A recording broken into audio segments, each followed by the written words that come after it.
Hey, what's up, everybody? Getting ready to get started with the weekend, of course, but had to talk about this a little bit.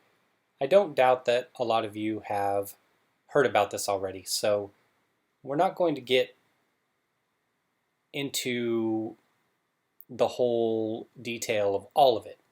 Like I said, I'll assume you have some knowledge of it because how could you not, right? The media got their rotten meat, so they've been all over this one. It's been a while since they've had one of these, but in typical fashion, they're all over it. Got the video here. I heard other people talking about this, so I wanted to look more into it myself and kind of examine, explore, kind of look at what kind of information was out there. And I hadn't seen the video, I had just heard individuals describe it. I have the video here. I'm not going to play the whole thing here, obviously. We can't play the part. I'll link it in the description if you want to watch the whole video if you haven't seen it already. Let me go ahead and play some of it here for you.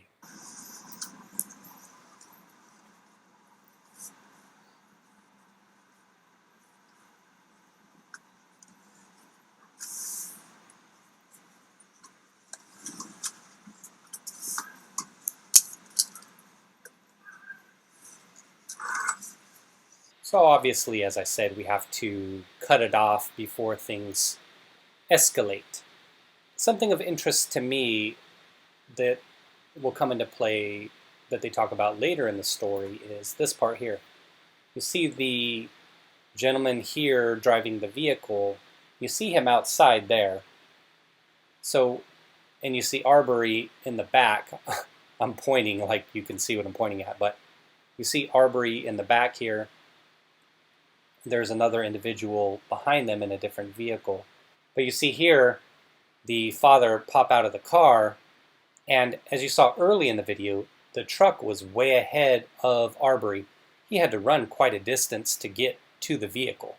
It makes me wonder why the guy popped out of the vehicle so quickly. And this is what I'm talking about here. You can see we're already 7 seconds into when this video began shooting, and of course, we don't know what happened before the video was shot. But if you take a look, I know it's pretty small on the screen and everything like that, but if you take a look here, or even if you're watching it on your own, or you've seen it on your own, you can see there's some distance in between Arbery and the McMichaels vehicle here. Now, I'm not going to say that's a ton of distance, and obviously it's way off in the distance here based on the footage we have. It would seem to me that there's at least 10, 15 feet distance here. And like I said, the video hadn't started for several seconds, so it would seem to me like the McMichaels, and again, this is just my speculation, but they had somehow pulled in front of him and gotten in front of him some distance. So let's say when the video picked up, it looked like he was kind of right around here in the shadows.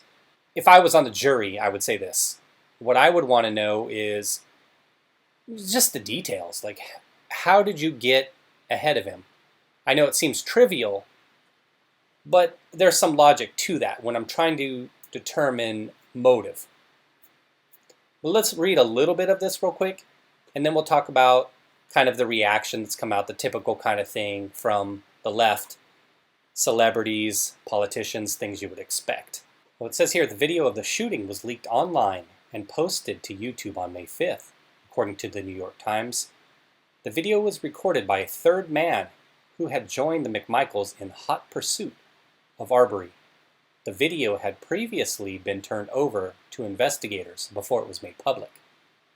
In the video, which can be watched above, Arbery can be seen running down the middle of the road behind the McMichaels' white pickup truck. The camera moves for 2 seconds and Arbery cannot be seen. Yelling can then be heard as Arbery runs around the right side of the truck and towards Travis McMichael, who was armed with a shotgun.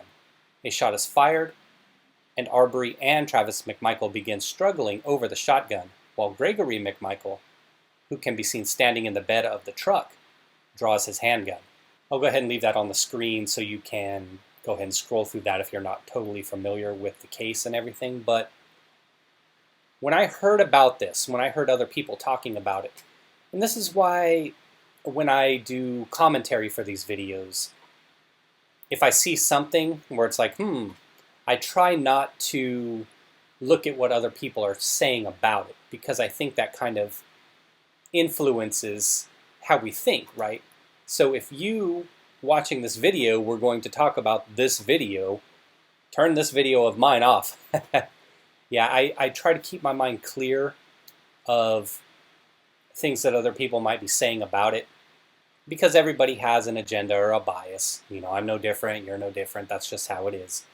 Not so much an agenda for me, of course, but we all have biases. It's inherent. It's based on how we're raised. So when I heard individuals talking about this, and they were talking about a string of break-ins in the neighborhood, which is what it talks about on the screen right now, I actually assumed that this was happening at night. I didn't even know it was in the daytime that this happened. 1 p.m.? Again, that's another fact. To me, if I'm on a jury and I'm sitting there thinking, okay, well, it's daytime. If you see somebody in the act, or if you claim he looks like, which is what they claimed, that he looks like an individual that they saw doing it the night before, it's daytime. What kind of danger is really posed in the daytime for an individual who, if he were actually in the commission of a crime, say a robbery or a burglary or something like that, in the daytime, I don't know about you guys, but I wouldn't go hop in my truck, grab somebody else, grab a third party, grab a couple shotties. That's just me. I wouldn't take it to that extreme when we're talking about a property crime.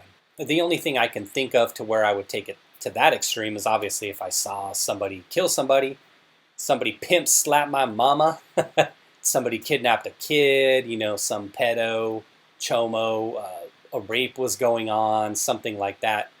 Some kind of crime against another individual that is grave enough to where that perpetrator needs to be stopped immediately. A property crime, I don't care about that. I would certainly call the police if I had seen it, but I'm not going to go grab the shotty and get in my truck and try to chase somebody down. That's not my job. That's the police's job. So according to what I've heard, the individuals, like I said, the father and son, they somehow believe that this was the individual who's committing these crimes. And when you have individuals out there right now who are defending the McMichaels actions, they're talking about the fact that Ahmaud has a past history.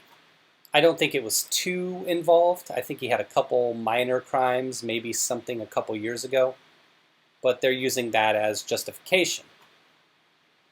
The individuals who are on Arbery's side, like his family, and you know what, I'm not going to say his family on this side, but individuals that are trying to make this into a thing are, of course, talking about the racial aspect of it. Here it is, two white men, and the individual in the car behind them, who knows, maybe he was white also. So 2 or 3 white men chasing down this unarmed black man. That's the narrative that they're using on the other side of it to say, hey, white supremacy, KKK, you know, all the typical stuff, like I said, that raw meat that the media loves to chew on. I dismiss all of that. I try to put the blinders on. Again, I would approach this as if I were somebody on a jury.